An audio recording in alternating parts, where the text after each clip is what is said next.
Hello friends. First of all, welcome in ninth standard. Friends, because of some certain circumstances, we are unable to gather together right now. But very soon, we are gathering together.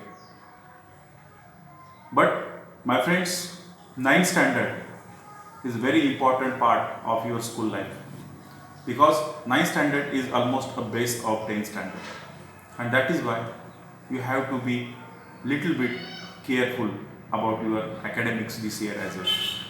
So without wasting more time, we are making our attention towards our academics. From today onwards, we have started a series of videos on geography for ninth standard. My friend, up to 8th standard, you study the geography and it is a part of social studies. But from ninth standard onwards, it is a separate subject and you have to little bit careful for your geography because it gives you 40 marks. And that 40 marks is very important for your total percentage. So let us concentrate toward your academics. From today onwards, we started the first topic of your geography, and that is the distributional maps. Maps, my friend, map is a soul of geography. It means map is a very important part of geographical studies. Now, what is meant by map?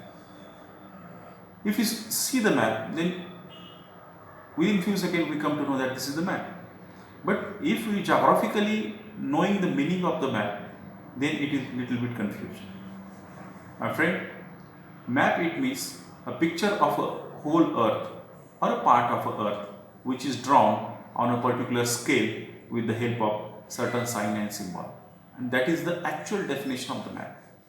And this map is very important for any geographical studies. Basically, this map is useful for locating a place or showing the distribution of variable geographical aspects. Locating a place or showing the variables, these maps are very important in geography. There are certain types of maps. Basically, some maps indicating us climate, some maps is talking all about the production of agricultural products or distribution of the population. And on the basis of that theme, which theme is used for drawing or constructing that map, that theme is very important. And such type of maps which is drawn on a particular theme is known as thematic maps. It means this maps is drawn on a particular theme. For example, if I want to show the climatic variation of India, I may draw that map taking into consideration in my mind the climatic aspects of that particular region or India. And that is the theme of the map. And so far that such type of maps is known as thematic maps. These thematic maps is very important. Why? Because they give us various aspects of geographical studies, various distributional aspects of geographical studies. Particularly the temperature, the rainfall, the population, the cattle, everything that we can see. And these maps are very useful for showing the distribution of these variables, and this distribution gives us a proper idea of that particular region. So for that, to constructing the distributional maps, the most important thing we need, and that is the statistical data. Once we get the statistical data, then it is very easy to construct the map, that is the thematic maps. These distribution maps, now this is the distribution map. To showing various geographical aspects, we divide these distributional maps into three various categories. And in this topic, we are making our attention towards these three types of distributional maps. Let us move toward the the types of distributional maps. Distributional maps is divided into three categories. They are dot method, choroplate method, and isoplate method. In your textbook, this diagram is given to you. And this diagram clearly indicating the types of distributional maps: dot method, choropleth method, and the isopleth method. And these three types are used for various geographical aspects. Let us see one by one. First, the dot method. Now, the dot method of this distributional map is very important. Obviously, dot is used to indicating the geographical variations in this map. And we know that as we see the map, for example, this is one map which is given to you to show the dot method. Here, if you see this map, you come to know that everywhere there is a scattering of dots. Dot is scattered everywhere. But once we know the value of the dots, then we come to know the actual meaning of this map. So this dot method is very important in geography. For example, in this map, for constructing the map, we have to gather the data. The data is gathering here, and these variables, the geographical variables, is distributed throughout the region. And this data is used to show its distribution. Particularly, we come to know that this is the data.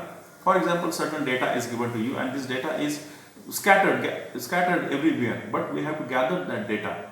Once we gather that data, for example, population of the region, but population is not in a particular region, it's scared everywhere.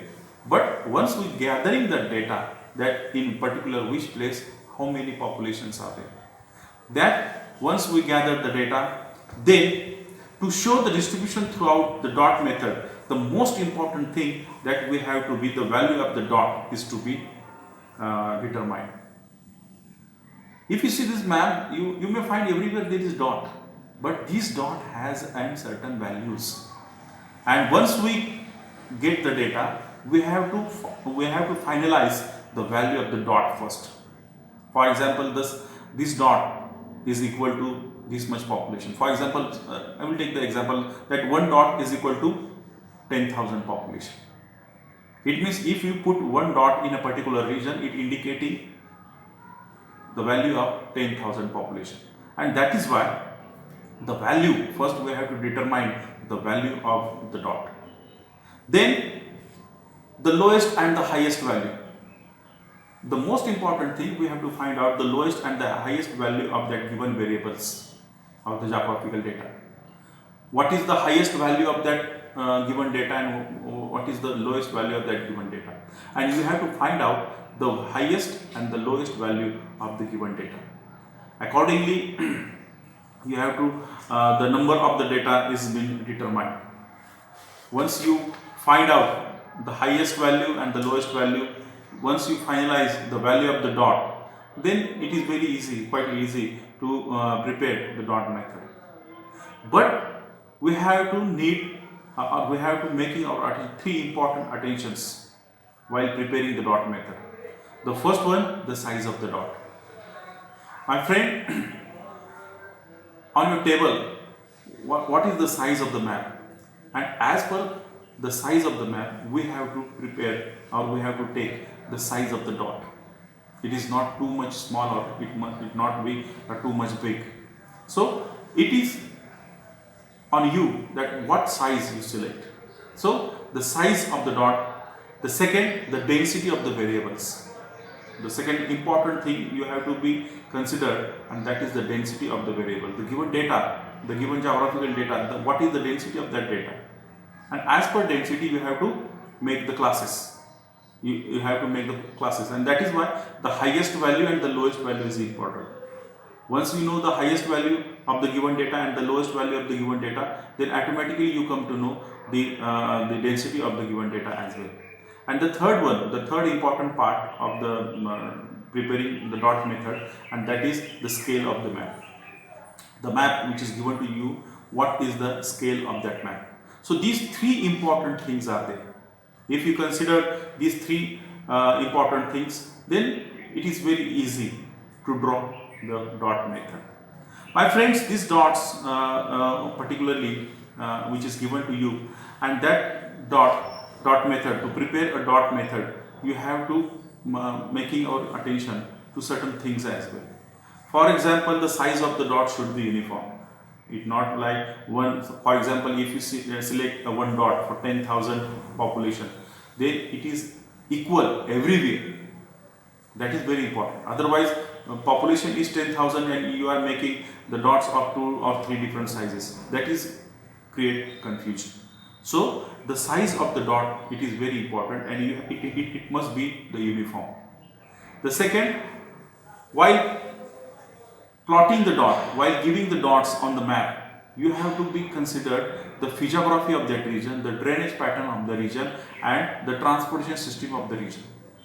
Sometimes what happens, we blindly plot that dot everywhere on the map, and that area belongs to high mountain regions, and the too many dots is gathering there. So it gives wrong prediction. It means hilly area, and how it is possible that too many population is there?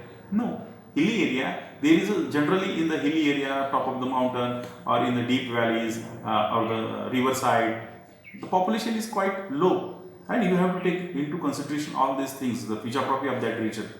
Desert is there and you are plotting too much dots are there. No, it is not possible. So far that while plotting the dot, while making the dots, you have to consider the physiography of that region, the water source of that region, the transportation system of that region, forest of that region as well. So this is very important while placing the dot on a map. And the third one, the population distribution. The population distribution shown on the dots, particularly, it is very important. While showing the population distribution on a map, you have to take dot in a rural area. It is quite easy.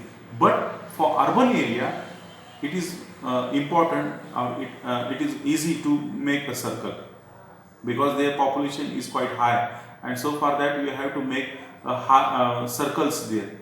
So these are some things that you have to make in your mind while preparing a dot method. My friend, a very example is given to you in your textbook, and that is the population distribution of Amravati district. And the dot method, they used the population, showing the population distribution with the help of dot method. If you see this map, then we come to know that easily we understand the population distribution of Amravati districts. For example, if you see this map, then we come to know that the population of Amravati town is approximately 5 lakh. The population of Amravati town is approximately 5 lakh. Why? Because easily we find the biggest dot, that is in Amravati town, and so far that we can see the population of Amravati town is approximately 5 lakh, or the population having 1 lakh, the city which having a 1 lakh population. If you see this map, then you come to know that the city of Achalpur, then Varud and Anjangaon Surji, these are the 3 towns in Amravati districts which having a population of 1 lakh. And then particularly in the northwestern part of Amravati districts, we may find a very sparse population. If you see this map and the northwestern part of Amravati district, this is the map. Here we can see that the population is very sparse. It means without knowing the data, with the help of this map, we come to know that the population distribution of Amravati districts. And that is why the dot method is very important while showing any variations, any geographical variations as well. So this is the first method of distributional maps.